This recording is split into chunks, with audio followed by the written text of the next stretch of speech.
All right, everybody, and we are back.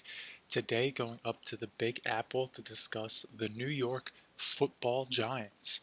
And we will give a little bit of background here with the New York Giants, like we have with every team we've gone through so far. The Giants really have had a bit of a rough go about it over the last decade or so, since they won Super Bowl 46 back following the 2011 season. They have only made the playoffs on two instances since that Super Bowl win. In fact, just last season, they got their first playoff win since Super Bowl 46. Took them more than a decade, but they finally got there. And they have had zero division crowns since 2011. So, that being said, we can do a little bit of a deeper dive on the 2022 Giants since it was the most recent reference we have for the New York Giants, and definitely was a notable season with them making the postseason and winning a round.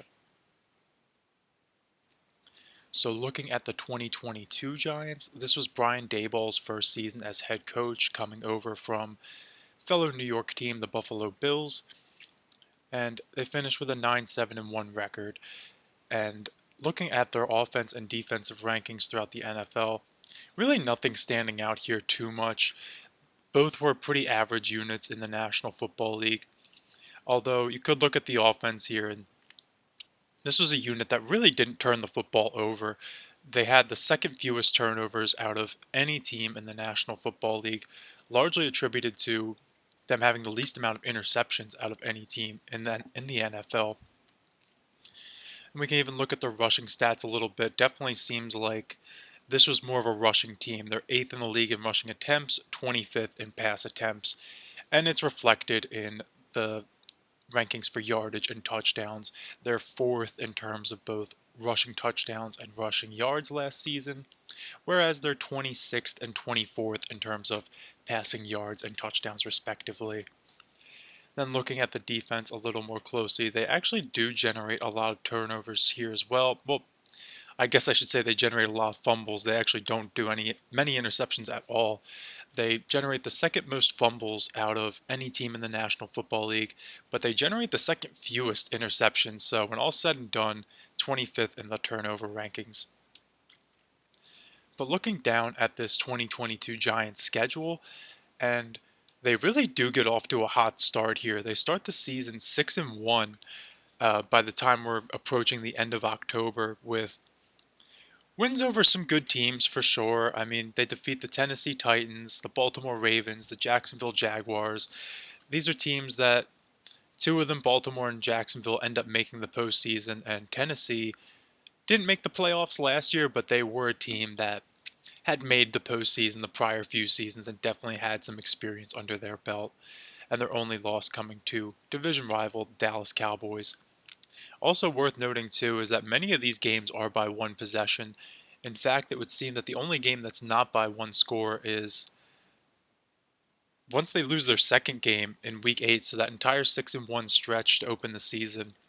Every single game was decided by one score, including that one loss. But then as we go look ahead to week 8, they face the Seattle Seahawks and really kind of starts a downturn for them where they finish the season 3-6-1. And really does seem like, looking at this schedule, that they struggle to beat teams that are legitimately good, like objectively good.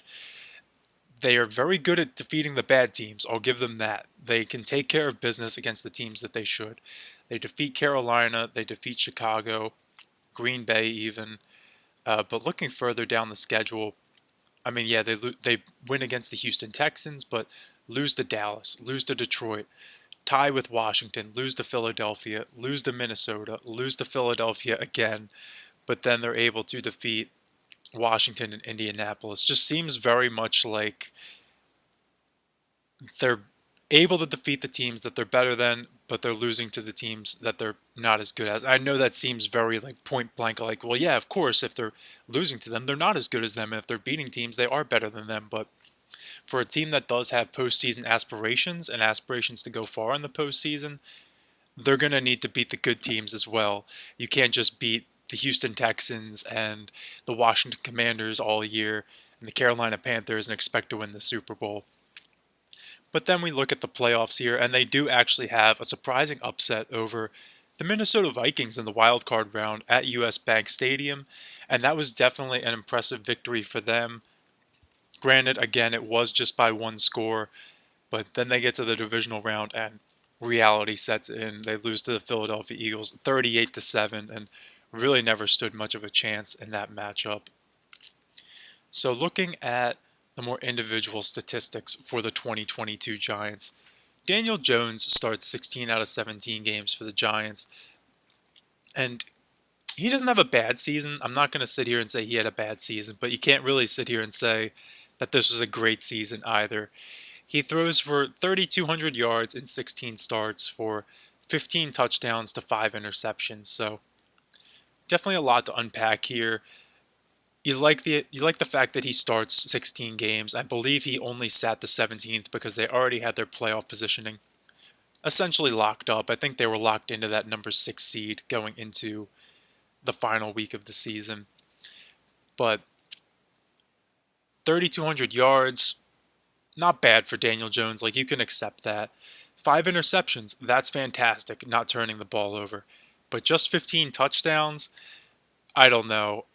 Granted, he didn't have fantastic wide receivers last year either, but would like to see a little bit more than that, especially considering the contract that they handed out to him following this season. But looking further down here at the rushing and receiving stats, Saquon Barkley continues to be one of the NFL's elite when it comes to the running back position. Really strong campaign from him. Starts 16 games as well, 1,300 rushing yards, 10 touchdowns, and another 338 yards through the air with no receiving touchdowns. So Saquon Barkley very nearly ends up with the same amount of touchdowns as Daniel Jones. Well, that's not necessarily true because Daniel Jones does have another 7 here rushing, but Saquon Barkley's rushing touchdowns very nearly match Daniel Jones' passing touchdowns. And I know that's not entirely fair to Daniel Jones. Daniel Jones is actually their second leading rusher with 708 yards and 7 touchdowns. So very impressive from Daniel Jones. I mean, if people don't want to say he's a mobile quarterback, they're flat out wrong because those stats would indicate that he very much is a mobile quarterback. But really not too much else doing in terms of the rushing game for the New York Giants. But that makes sense when you have Saquon Barkley and a mobile quarterback like Daniel Jones. Looking now at the receiving stats, and the Giants really didn't have too many impressive receivers last year, and it certainly shows here. So looking at the receiving stats, their leader was Darius Slayton with 724 yards and 2 touchdowns. In fact, they have no player on this roster to catch more than 4 touchdowns last season. Richie James and Isaiah Hodgins both with 4 touchdown receptions. And Richie James and Darius Slayton are the only players with more than 351 yards receiving. So definitely not impressive there, and definitely justified if you wanted to say that, well, Daniel Jones didn't have a great season last year because he didn't have great receivers. That is valid. I will give you that, but we'll definitely need to see this season because New York hasn't necessarily revamped the receiving core, but they've definitely at least tinkered with it a little bit. It should be slightly better for him, as we'll see in a second. But we can briefly look at this defense as well. And looking at this defense, really what stands out here is a ton of forced fumbles. This team was actually second in forced fumbles in the National Football League. And it shows here. We have 1, 2, 3, 4, 5, 6, 7, 8, 9, 10, 11, 12, 13, 14, 15. 15 players forced a fumble last year on this defense. So that's very likely every starter and even some reserves coming in and forcing a fumble. So that's quite the feat I will give this New York Giants defense. And if we're looking just in terms of the standouts here, there's one man I have to give a shout out to, and that's Dexter Lawrence. Absolute beast on this defense. 7.5 sacks, 28 quarterback hits, 2 forced fumbles, 3 pass deflections as a down defensive lineman. Love to see that. Starts 16 games, again, likely sat that 17th just because their playoff seeding was already secure.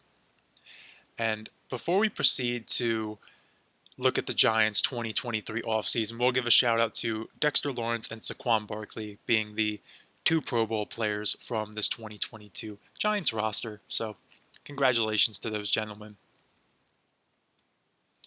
Now, looking at what the Giants did in the 2023 offseason. So, definitely a lot going on here. Definitely more than the screen would indicate because they didn't make a ton of moves, but the moves they did make were certainly notable. And like we've done so far, we'll start with the departures. And we can begin with.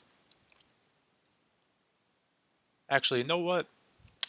Mix this up. I wrote down Raheem Nunez Roaches as a departure, but he was actually an acquisition. So, oh wait, no, I'm sorry. I was reading the wrong list there. So we're looking at the departures here. Jordan Love will start. Not Jordan Love. He plays for the Green Bay Packers. Julian Love, excuse me, departs to the Seattle Seahawks, safety for the New York Giants last season. And he played 88% of snaps for the Giants. He moves on to Seattle, where he'll definitely play a noticeable role for them as well, try to round out that secondary.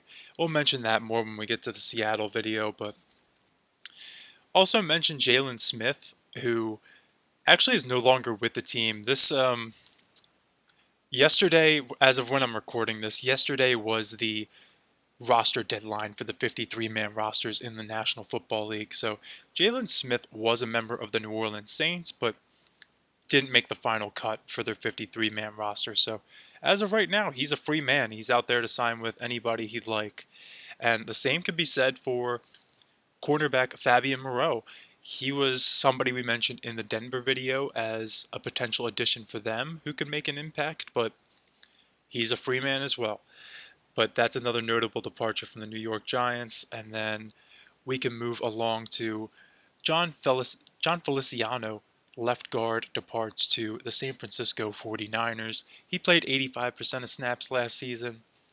Definitely will be useful for that 49ers offensive line. That's definitely a unit that I am looking forward to breaking down when we get to San Francisco's video.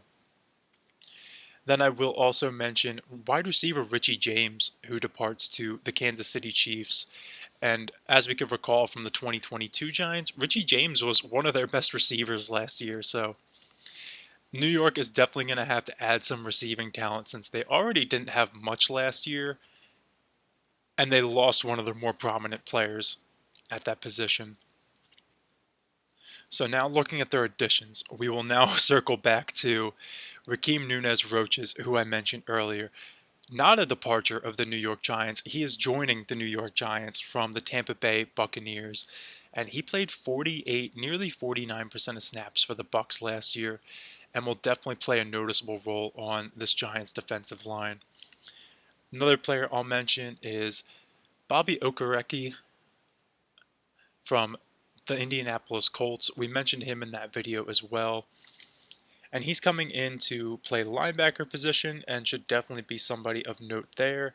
I'll also mention coming from the Indianapolis Colts, wide receiver Paris Campbell. And this is definitely going to be an upgrade from Richie James by my estimations. So look forward to seeing what Paris Campbell could do with the New York Giants. He very well may be their number one receiver this year. So definitely worth keeping an eye on him. We'll also give a shout out to safety Bobby McCain from the Washington Commanders, staying in the NFC East. So he could perhaps be a potential replacement for Julian Love, not Jordan Love, who left for the Seattle Seahawks. And then who else do we have? So recently they did actually trade for linebacker Isaiah Simmons of the Arizona Cardinals.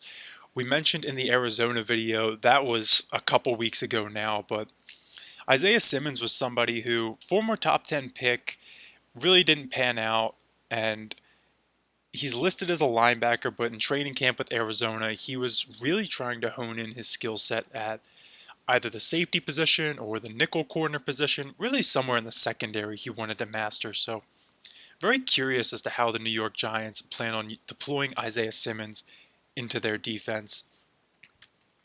And New York picked him up on a bargain. Definitely seems like in recent days Arizona is fully embracing the tank for this season. And I know no team's going out there to throw games this season, but definitely seems like Arizona has their sights set on the 2024 draft, as we mentioned in that video. But finally, two more players I'll mention. We have A'Shawn Robinson, defensive lineman from the Los Angeles Rams, coming over, and probably their most notable acquisition, tight end Darren Waller, acquired in a trade with the Las Vegas Raiders for really pennies on the dollar.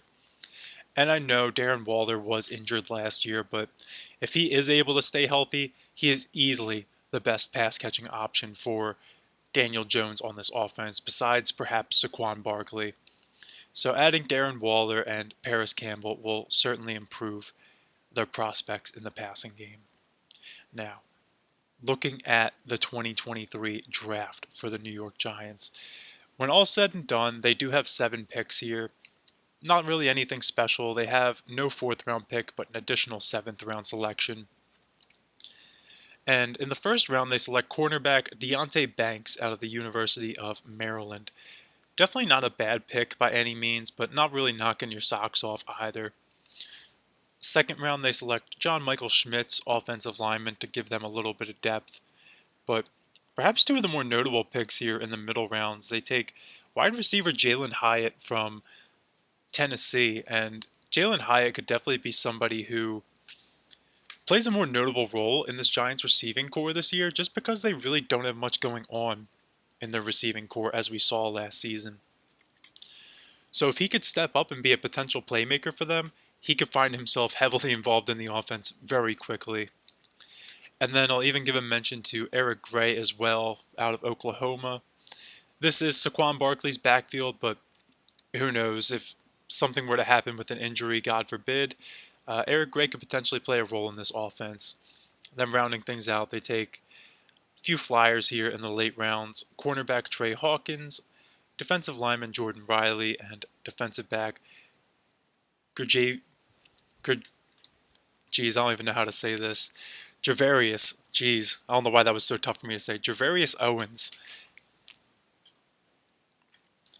So now let's see how the Giants put all this together. And this should be a lot more brief than the prior videos we've done with the depth charts, because we are past the point of the roster cut down day. This is a much slimmer, leaner depth chart than we've seen in the past. Just 53 guys on the roster now. And camp's winding down, so we won't really see too many more battles to talk about. The preseason is over. The Giants, among other teams, have definitely sort of figured out the pecking order for the roster right now and kind of know what to expect as we head into the 2023 season. So we'll start out with the quarterback position. The Giants are actually only carrying 2 quarterbacks here. Starter Daniel Jones and backup veteran Tyrod Taylor. So definitely a solid duo there. Daniel Jones is going to be the guy through and through, but if an injury were to occur, unfortunately, they would still fortunately have Tyrod Taylor. Then looking at the backfield, we do have Saquon Barkley firmly cemented as the starter here. Although you could say there is a competition going on for this backup position between Matt Breida and the rookie Eric Gray. And as of right now, this is likely Matt Breida's gig. So when they do rotate out Saquon Barkley, I would expect Matt Breida to get the bulk of the carries. However, Eric Gray is definitely somebody I think they're enthused by, and wouldn't be surprised if he ends up seeing more of the field by the end of the season. Looking now at tight end, they do have Darren Waller, of course, who's going to be, honestly wouldn't be surprised if, hypothetically, he plays all 17 games this season, or at least all 16 games if they end up sitting the starters in the final week again. If he ends up being the number 1 targeted receiver by Daniel Jones this season, he really could be a nice safety blanket option for Daniel Jones. And then they do have David Bellinger behind him, the second-year man, just as a little bit of insurance in case, but this is Darren Waller's job.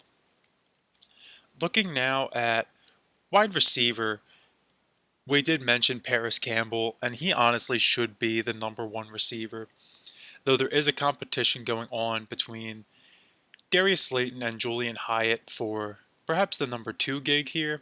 As of right now, Darius Slayton does have the edge, but again, like I mentioned, if these other receivers aren't producing and Jalen Hyatt does step up in the reps he's given and is able to produce with the opportunities he's given. Would not be surprised if he quickly emerges as one of the go-to guys on this offense. Then we still have Sterling Shepard still hanging around here with the Giants.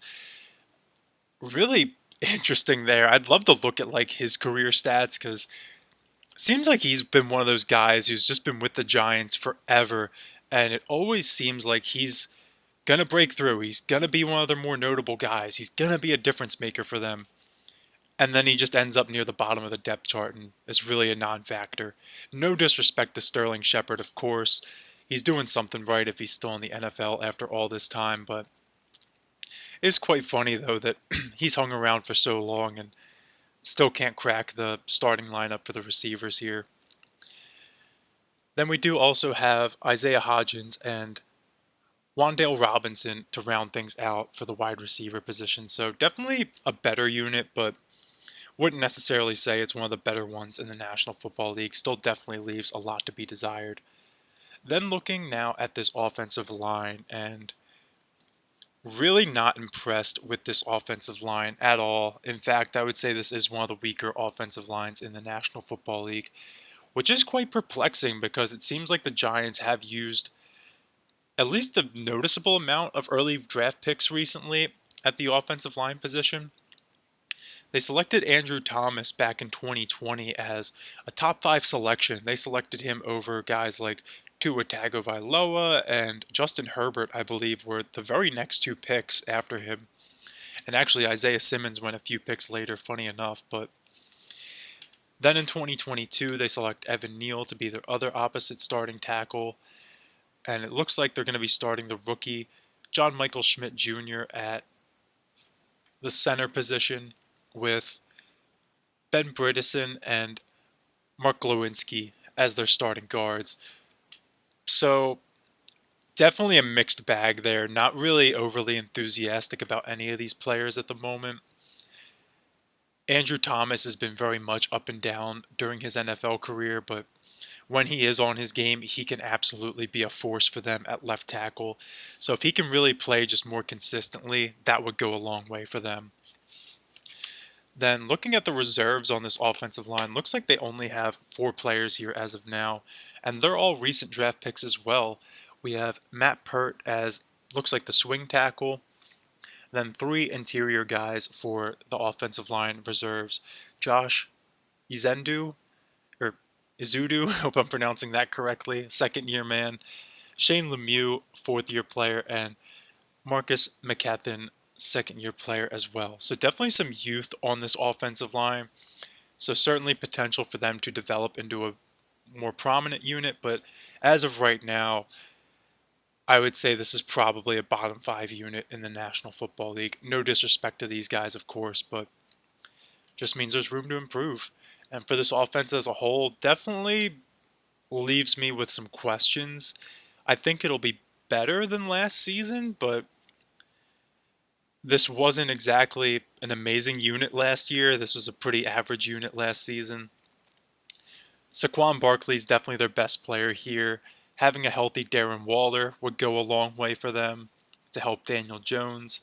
And the additions of Paris Campbell and Jalen Hyatt at receiver will certainly help as well. But not overly enthusiastic about this offense. Definitely think, though, Brian Daboll will get the most out of what he has here. Then looking at the defense, and this defense, I guess we could start with the defensive line. And this is actually a pretty strong defensive line, unlike on the offensive side of the ball. I would say this is a top 10 unit, which for a team that runs a 3-4, very impressive. And that is largely attributed to having Dexter Lawrence and Leonard Williams on this defensive line. Definitely the 2 standout players here. And they also bring in the veterans, as we mentioned, A'Shawn Robinson and Raheem Nunez-Roches. But they also still have DJ Davidson and Jordan Riley, second-year player and first-year player, respectively, to round things out. So a nice 6-man unit here. Really like what the Giants have going on their defensive line. Maybe not the best unit in the NFL, but definitely a really good one, so they should feel good about this. And then looking at the linebacker position, they do have some talent here as well. Um, we could start on the outside, I suppose, since these guys will be the primary pass rushers. We have Aziz Ojolari, their second round pick from 2021. And starting opposite of him, we have Kayvon Thibodeau, their first round pick from last season, with Boogie Basham acquired from the Buffalo Bills, backing them up primarily along with Jahide Ward. Then looking at the inside linebacker positions, I should say, not middle linebacker position, it is a 3-4. We have Micah McFadden alongside the veteran acquisition, Bobby Okereke, and this is where Isaiah Simmons will likely figure into the depth chart as well as at least a reserve initially, although if these two starters do struggle, wouldn't be surprised if Isaiah Simmons ends up taking over here. And to round things out, they have Carter Coughlin and Cam Brown, both players selected in the late rounds of the 2020 draft. Then finally, we can look at this New York Giants secondary, and really not overly impressed with this unit either. It's not awful, but I'd say it's below average. So our lads has this listed in an interesting way here. It has Trey Hawkins III listed as one of their starting corners, although from what I've been reading about the New York Giants, that doesn't really seem to be the case. The two outside corners right now seem to be Adoree Jackson and Deonte Banks. So Adoree Jackson, formerly of the Tennessee Titans, big free agent signing a couple of years back. He should pair next to their first round selection this year, Deonte Banks. And then for the nickel corner position, there was a very heated competition for this going on here during camp between Cordell Flott and Darnay Holmes. But as of right now, it seems that Cordell Flott has emerged victorious, but would not be surprised if both of these guys end up playing a role here. I believe Darnay Holmes actually had to end up taking a pay cut this season to actually stay on the New York Giants roster, but this shows he wants to be there and he's happy to help the team. So definitely props to Darnay Holmes for that selfless move. Then looking at the safety position, we do have Xavier McKinney, their second round pick from 2020, starting alongside Jason Pinnock, formerly of the New York Jets. And backing them up, we have quite a few guys here actually. It looks like they're carrying 6 safeties. They have Dane Belton, fourth round pick from last season, veteran Nick McLeod, veteran Bobby McCain, and seventh round pick Javarius Owens. So like I said, not overly enthusiastic about this Giants secondary. Maybe if Deonte Banks can really establish himself as a rookie this year, that would go a long way. But they do have Adoree Jackson, who I like. Xavier McKinney, not a bad player by any means, but really not too much else doing besides that. So looking at this defense as a whole, love the defensive line. Say they're solid at linebacker, maybe not as impressive, and then definitely the secondary is where they have the most room for improvement. And looking at the team as a whole, their areas of opportunity are definitely the offensive line, the wide receiver position, and the secondary, I would say. Love what they have on the defensive line, love their running back situation, love what they have going at tight end with the addition of Darren Waller, and Daniel Jones is their guy, for better or worse. We'll see what they have with him, but Daniel Jones is their guy. So with that being said, let's take a look at this 2023 schedule. And now I was pretty harsh on the Giants, I'm not going to lie, when I made the schedule predictions for them. I have them finishing 4-13 with a 2-4 record in the NFC East, but let's see if I have some second thoughts as we go through this here. They start off against the Dallas Cowboys at home, still feel good about giving that to Dallas. Week 2 against the Cardinals, feel good about giving that to the Giants. Week 3 against the 49ers, definitely feel good about the 49ers taking that game. Week 4 against Seattle. Honestly, I still like Seattle here. Much like this schedule really isn't doing them any favors as I'm looking through this. Definitely reflective here of their record as a 4-13, but they have a stretch here of San Francisco, Seattle, Miami, Buffalo, and then besides a buffer against the Cardinals and the Commanders here, they have the Cowboys and Jets as well. So feel good about them beating the Cardinals and the Commanders, but wow, it's tough to see like Dallas, San Francisco, Seattle, Miami, Buffalo, the Jets. I don't know if they win any of those games. And the Jets are coming off of their bye, playing at their home stadium, even though the Giants are listed as the home team. So coming out of week 8, they could very well be 2-6, unfortunately. But then moving along, they do get the Raiders here, which I actually gave this game to the Raiders, but this one could go either way. This is the Darren Waller revenge game. Perhaps the Giants do win this one. Then I don't think they beat the Cowboys. I do think they can beat the Commanders again. But then they get New England coming out of New England's bye. I don't like that. Bill Belichick with 2 weeks of prep. I think the Patriots take that game. Then the Giants get their bye. Coming out of that, I do think they can defeat the Green Bay Packers. On a Monday night, so they do get an extra day beyond the extra week. Then week 15, they get the New Orleans Saints, and did give this one to the Saints, but again, this could be a winnable game for the Giants.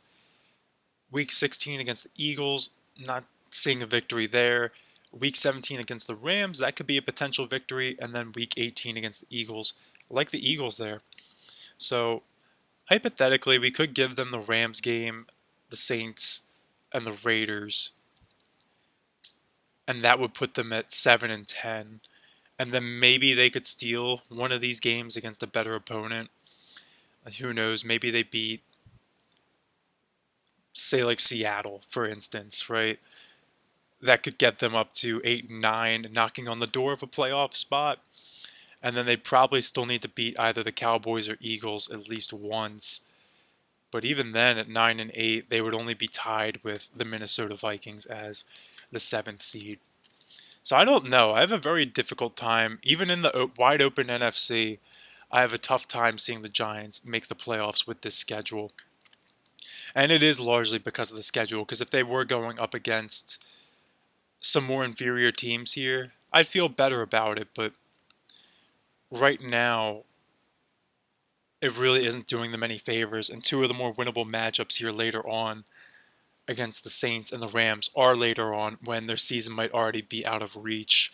Many of the difficult games are early on in the season when they're going to need those victories more than later. So I don't know if they finish as poorly as 4-13, but I don't really see them finishing better than 7 or 8 wins this year. And even in the NFC, I don't believe that will be enough to get them in because Dallas is definitely going to. There's going to be a wild card from the NFC East, whether it's the Cowboys or the Eagles. In the NFC West, I think between the 49ers and the Seahawks, one of them will be a wild card. And then in the NFC North, there's likely going to be another one, whether it's the Lions, the Vikings, or the Packers, or potentially even two of those teams. So I just don't know if the Giants, who are likely in third place in the NFC East, if there's room for them in that playoff picture. So that being said, we'll look at the Giants' cap outlook real quick before we wrap things up. Now the Giants did give Daniel Jones the bag this offseason. They signed him to a 4-year deal around $160 million. And they do have it structured so his cap hit's pretty low this season, but it's going to balloon to north of $40 million next season, where it'll likely stay for the next 3 seasons after that. So definitely not doing themselves any favors in terms of the salary cap. Then looking at the running back position, they have Saquon Barkley on the franchise tag this year at just over $10 million. Like it is with all these running backs, that's really just insulting to a player like Saquon Barkley, especially when you give Daniel Jones this contract. And don't get me wrong, Daniel Jones isn't a terrible player, but Saquon Barkley is a fantastic player. If you're going to pay Daniel Jones like that, you need to pay Saquon Barkley as well. Or figure something out, pay Saquon Barkley and don't pay Daniel Jones. Just very comical to me, especially after the Giants declined Daniel Jones' 5th-year option just to turn around and give him this contract. And then looking at wide receiver, really nothing invested here, which is very reflective of the receiving core. Paris Campbell just on a 1-year flyer. Darius Slayton signed for the next 2 seasons, and then Jalen Hyatt on his rookie deal. Perhaps this is finally Sterling Shepard's final season in New York. He is in his final year. And looking at tight end, Darren Waller making the big money here, much deserved. Not really too much to debate there. On the offensive line, looks like Andrew Thomas got a big fat extension, so definitely happy to keep him around. Always good to have stability at the tackle positions. And meanwhile, Evan Neal still signed for 3 years, plus a potential club option.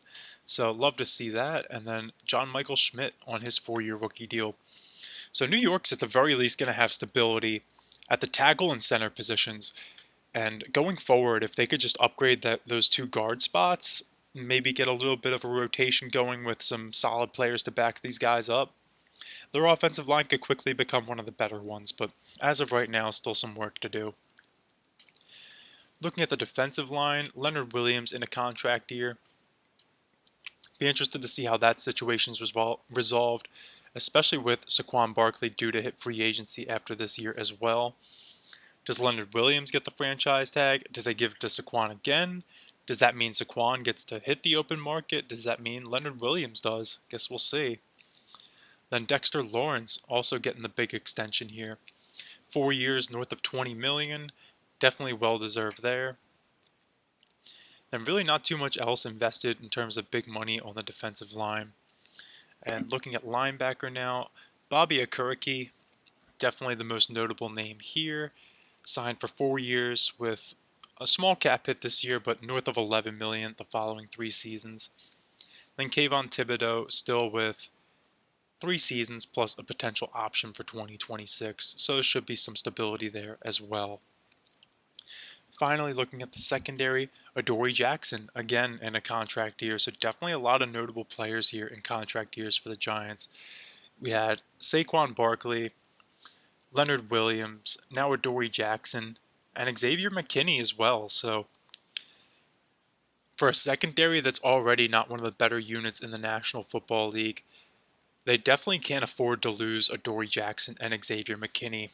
And looking at their cap for 2024 right now, it's at $194 million, so they're definitely going to have some room to bring some of these guys back, but I don't know if they'll be able to bring all of these guys back. Adoree Jackson's making $19 million this year. If he wants to come back, he's probably going to need to take a pay cut. Leonard Williams, $32 million cap hit this year. He's certainly going to need to take a pay cut if he wants to come back. But then you have players like Saquon Barkley, who's going to want to raise. Somebody like Xavier McKinney coming off of his rookie deal is going to want to raise. So definitely going to be some questions for the Giants after the season. And I really do wonder what the plan is here going forward, because they don't really have anything huge going on with their draft picks. I think the pick they owe to Isaiah Simmons, the Cardinals for Isaiah Simmons, 7th round selection, is actually the only draft transaction they have in the upcoming drafts. Beyond that, they just have their own picks, so won't really waste too much time on that, but definitely a lot of potential for this Giants team, but as of right now, I just don't see them as a true contender. But that being said, I'd love to hear from any Giants fans out there, any NFC East fans out there. What do you think about the Giants this year? Can they make the NFC playoffs like they did last season, or was that a fluke? Is Daniel Jones the man going forward? Is he going to live up to that contract? And is that contract going to cost them some other players going forward? Are they going to potentially lose Saquon Barkley or Adoree Jackson because of that contract? Love to hear down below.